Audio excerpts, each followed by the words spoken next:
This is a new Sony camera that doesn't exist yet, and it can convert instantly from a cinema build into a hybrid stills camera, shoots 8K video, has an ND system, all-day battery life. And in this video, I'm going to show you how you can build one of these yourself for way less than those expensive, crazy Sony cinema cameras. Out of the gate, I'm going to let you know this is actually an A12 from Sony in a cinema rig called Cineback that I make and sell. I had a ton of fun designing and putting this whole rig together, and the idea for this build started with the Cineback that I just finished and released for the A12 and A9 III, available now at camerafoundry.com. While I was building that Cineback, it got me thinking that Cineback with one of these cameras actually builds an incredible value package that is so much more affordable than Sony's professional offerings. For example, if we look at Sony's current lineup, we have the Sony Venice at over $50,000 that shoots 6K. Then the Sony Burano at around $25,000. That shoots 8K, but it's $25,000. Then we have the recently discontinued FX9, which only shot 6K, and I believe that's around $11,000. And then the FX6, which only shoots 4K for about $6,000 or $7,000. With this setup, using everything we are going to talk about in this video, including a really awesome ND system to bump it up to more of a cinema style build, will set you back a little over $8,800. And if you get rid of the handle and the ND and all that kind of stuff, you're down to $7,500. Of course, you could use other Sony cameras or non-Sony cameras and get the cost way down, closer to $2,000 just by changing out the camera. And it can, with a press of a button, go from a cinema build down to a stills friendly setup or something so small that you could stick in a car, in a fridge, whatever you got to do. So it's really a fantastic cinema hybrid, not just a stills hybrid, which is super fun. So with all that said, let's go ahead and dive into putting this thing together.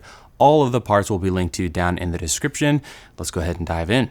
So the first thing we need to do is get a cage on our camera. You can use, of course, any camera. I'm going with the A12, and I decided to use this Tilta cage. I like the way the grip felt, and it also has 3 points of contact, so you can really lock the camera down to the cage. You could bolt the camera directly into Cineback, but I decided to add the quick release module, which involves removing one of the Cineback plates, adding the Camera Foundry Cineback module, and then I could grab the F38 combo kit and install the plate on the camera. Unfortunately, the hole spacing wasn't quite right for the default included screws to work with this cage. So I took one of these basic silver rigging screws that come with basically everything these days and installed the second screw like you see here. With that done, I could add the quick release clamp to the camera and install everything inside of Cineback. To make the camera super easy to remove, I'm using the included quick release knobs instead of screws and 2 bolts on the bottom. With that done, we now have the camera securely installed in Cineback, and to remove the camera from Cineback, we simply remove the 2 thumb screws, press the quick release button, and release the camera. Next, let's talk about this filter adapter. In short, I wanted a way to have exposure controlled by a filter before the lens, very similar to an ND system on a cinema camera. And so I ended up going with this Breakthrough Photography DFM adapter, which is incredible. It adapts PL to E mount,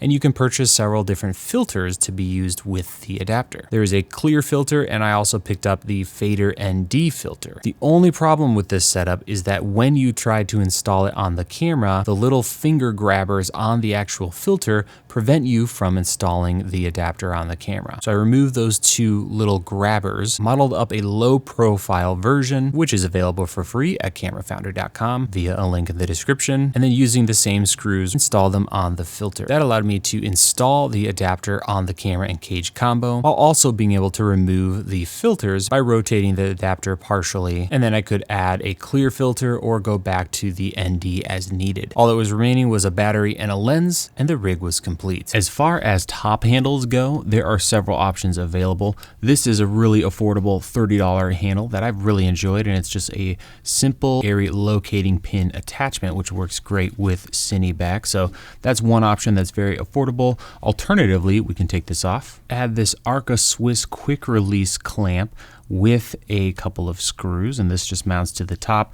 What's really cool about it is it has a locking arm that is super easy to release. Once we have that installed, we can add something like this, which is the mid 49 rainbow handle. Here I have the main handle as well as one extension here with a NATO rail for other gear. This is what was in the thumbnail of this video.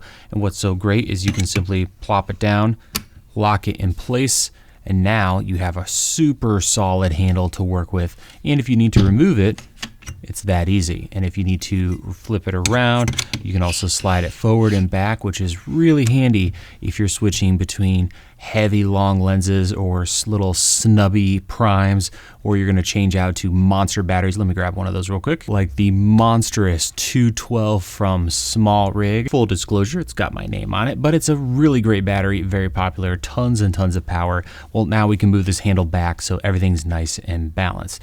And then again, if we add a big lens on the front, like this anamorphic or something even larger, we can play around with where the handle lands and get our balance just right.